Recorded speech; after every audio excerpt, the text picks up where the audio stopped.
Cracking, everybody? Welcome back to the channel. New video. What the hell is on my collar right here?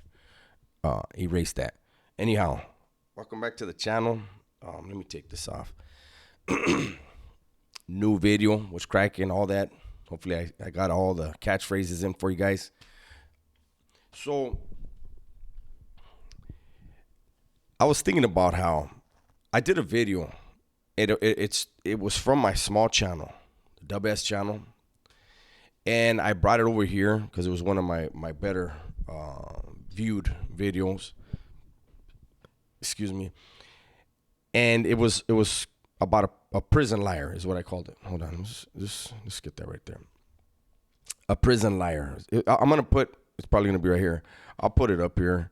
The link so you guys can click on it and see the video. I had fun with it. On my other channel, I like to have fun. And, when I do reaction videos.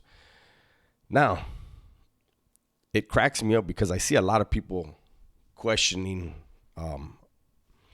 my analysis, right? And guys are like, that's an MMA guy. He will fuck you up, this and this and that. What's that got to do with what he said, right? He was there with two other people that obviously don't know. Joe Rogan does not, because it was an interview on Joe Rogan's podcast. Joe doesn't know anything about jail. Joe's stoned. He might have even ate some shrooms, allegedly. You know what I mean? He's right there, all in the story. You should hear, wow, he's blown away by a lot of this stuff. But the part that really cracks me up is people that have obviously never been to prison in California, as well as people who have probably never been to prison, period, are commenting and saying, well, how do we know that what you're saying is right and this and this and that, right? And so this video today is to enlighten those that have never been there. I hope you never go. Don't come to California, go on a crime spree, because you do not want to sit in our jails. But I think it's important that you guys understand. Hold on. I think it's important that you guys understand that there is. Let me reverse it for a second. I think it's important that you guys understand the program runs itself. No individual is bigger than the program. We say that a lot. The content creators from California say that a lot when it comes to what goes on here in the prisons, right? If you are white and you enter the prison system, there are things you are going to adhere to, and those things are across the board. Now, if you go to a lower level, things may be more lax, but there are certain things that are going to be from level one. I don't know what's lower than the one in California, but whatever that is, from there to level 4. If you are a Mexican from Southern California, or you run with the Mexicans from Southern California, there are guidelines, there are rules that are in place. Same thing if you're from Raza from Northern California. If you're you run Crip, you run Blood, there are guidelines. Now, some groups are not as strict as others, but when it comes to Raza and it comes to whites, that's for sure there are guidelines. Now, this individual is a square. He's an MMA trainer, I believe, right? He came in and things that he said he did, you are not going to do. Just like when we have Wes Watson, when I do my reaction videos on him, and he tells certain stories about approaching someone from another race, raising his voice and cussing at him. Anybody that's been in the system in California knows, if you have to approach a mouthpiece from another faction, another group, another gang, whatever you want to call it, you are not going to be raising your voice and you're not going to be cussing at them, period. It will jump right there and then, because if that individual who got cussed at and got yelled at does not respond, his people are going to deal with him. That's how it works here. So I just wanted to make sure that I took the time for those of you who are protecting Baney. I don't have an issue with Baney. What I have an issue with is a story that is completely, like, anybody who's been in the joint can see, listen to that story and be like, where the hell was that? And then there's another part where people are always like, he wasn't even in California. He says he was Atlanta. Yeah, but if you just listen to what he says and not get so preoccupied with creating arguments in your head to what I'm saying, you would hear him say he transferred to Donovan. Donovan is a prison in California. On my other channel, that video got huge views. On this channel, it got about, it's nearing 15,000 views. And I had fun with it. But again, people need to understand, prison anywhere is not going to be fun. It's not supposed to be. Prison in California is, I think there's a few, I think Arizona, maybe Nevada. There's a few other states that mirror California's politics.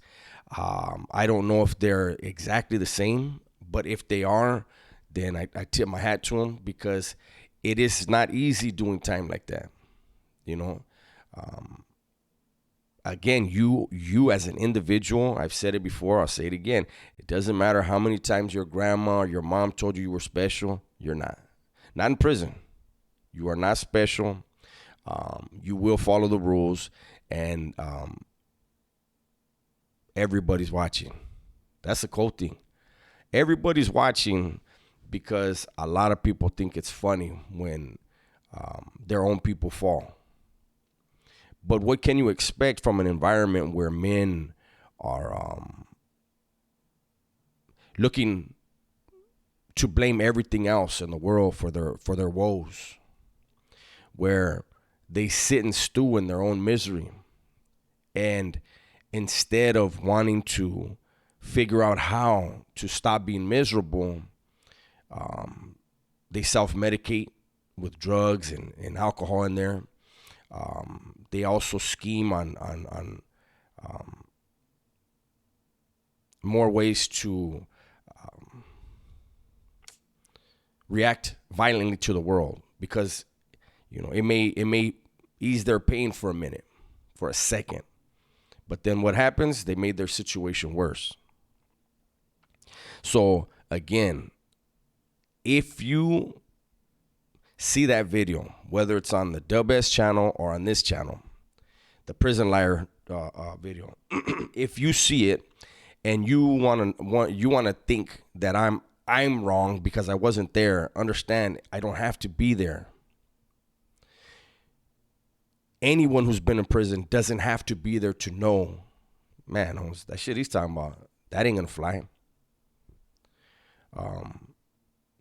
And before I go, I want to make sure you understand, again, prison is not fun. It's not meant to be fun. It never will be fun. It is a miserable place. Just about everyone in there, and believe me when I tell you this, just about everyone who's in there wishes they were out here. There are those people. I witnessed it in Pelican Bay. An old man that was getting close to going home. My Sally, boxer from Westside White Fence, I believe he passed away, called him to the door because he was telling me about him. Called him to the door and said, hey, you going home soon, huh? He's like, hell nah. I'm going to get off. He was an older white dude, and he said, I got nothing to offer out there. I have nothing out there. What am I going to do? Parole to my daughter? Be a burden on my daughter? He's like, nah, fuck that. And it wasn't long after that he whacked somebody on the yard to catch another case. So there are people in there, man, that have given up on society and are willing to just sit in there and rot. Imagine, I think, matter of fact, that's where I should end this. Imagine how do you get to that point? How do you get to the point where you're like, I would prefer to die in this concrete tomb than to get out there and put in the effort, the work that it's going to take for me to be a success in society? Yeah, you might have to stay with your daughter for a month. After that first month, matter of fact, if you're a lifer, they're gonna throw you to a transitional home 9 times out of 10. While you're in that home, you have 6 months, 3 months, whatever it is, to stack up your money because they're gonna feed you, they're gonna house you. Your family's gonna buy you some clothing when you first get out. All you gotta do is just bank your money every week or every 2 weeks when you get paid. You won't have to live off your daughter. Nobody else. You stack your money. But anyways, that's my video for today. Everybody, please be safe, be smart, and tell the ones you love that you love them. I'm out.